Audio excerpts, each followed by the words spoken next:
So, you're a fan of Hell's Paradise? You know it's a wild ride.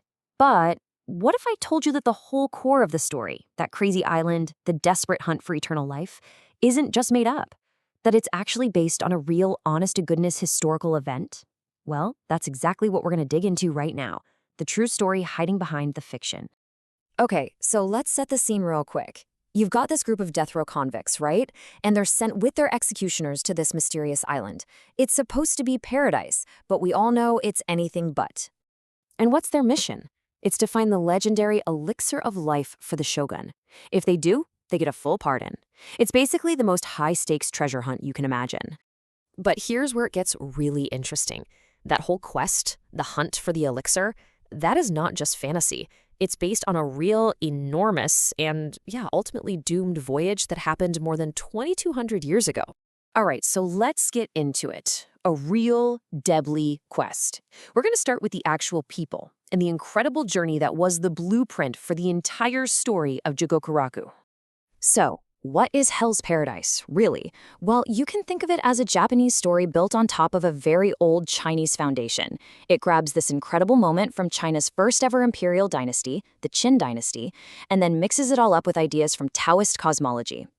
Okay, just a super quick heads up on language before we jump in.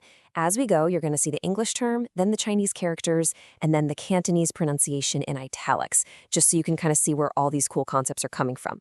This whole thing really starts with two historical figures.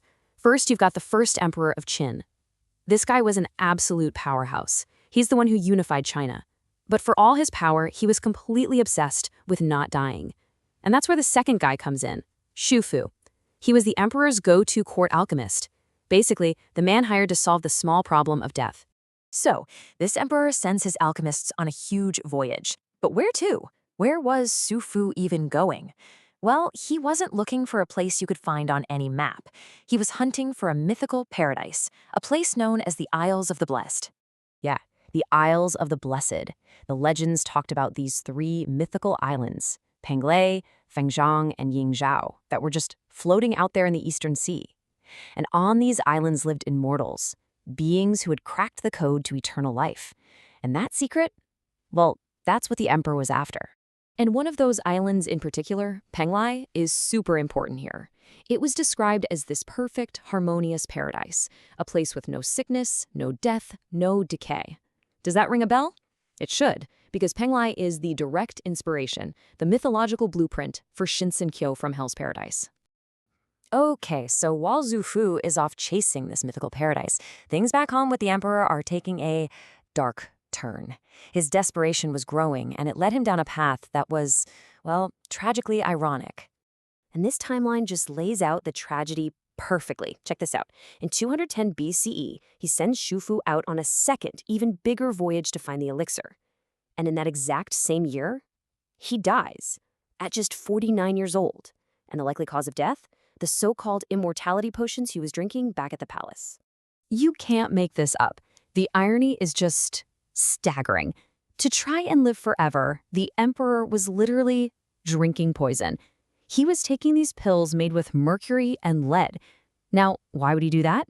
Well, his alchemists had this idea that mercury, because it's a liquid metal, was like a symbol of eternity.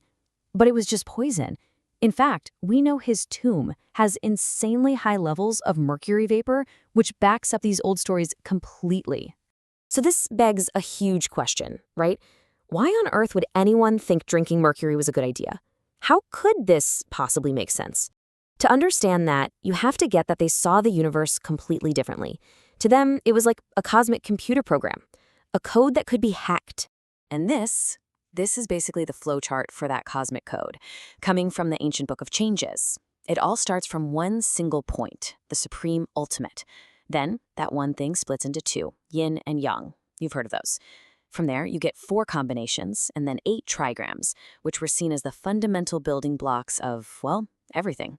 And if the trigrams are the building blocks, the 5 elements are the engine that makes it all run.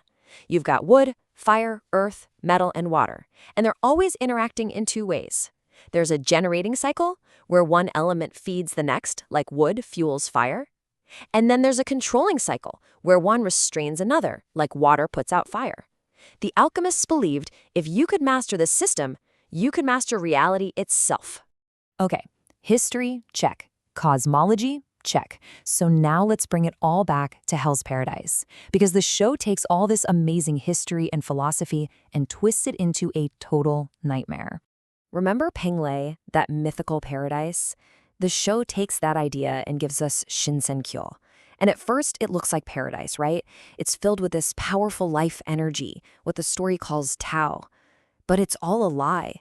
That beautiful island is just a mask for something truly awful, a system built on that exact same obsessive, desperate search for eternal life. And here's the absolute key connection. The elixir in the show is called Tan. It's a dark, twisted version of that real-world external alchemy. But instead of trying to distill immortality from minerals like mercury, the villains distill it from people. They literally turn humans into plants to harvest their life force.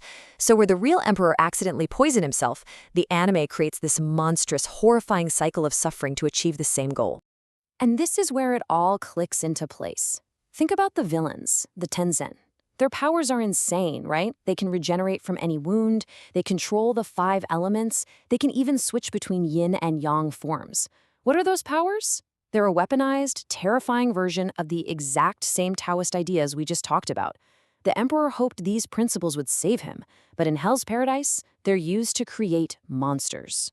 So when you peel it all back, the anime is using all this real history to ask some really deep questions. What is the true cost of cheating death? And maybe more importantly, what happens when your search for paradise creates a literal hell? At the end of the day, the story of Hell's Paradise is really a dark reflection of a real quest, a story about how one emperor's obsession with living forever didn't lead to eternal life, it just led to ruin. In our next explainers, we're going to go even deeper, looking at the specific rituals and philosophies and seeing just how brilliantly the anime plays with all of it. Thanks so much for watching.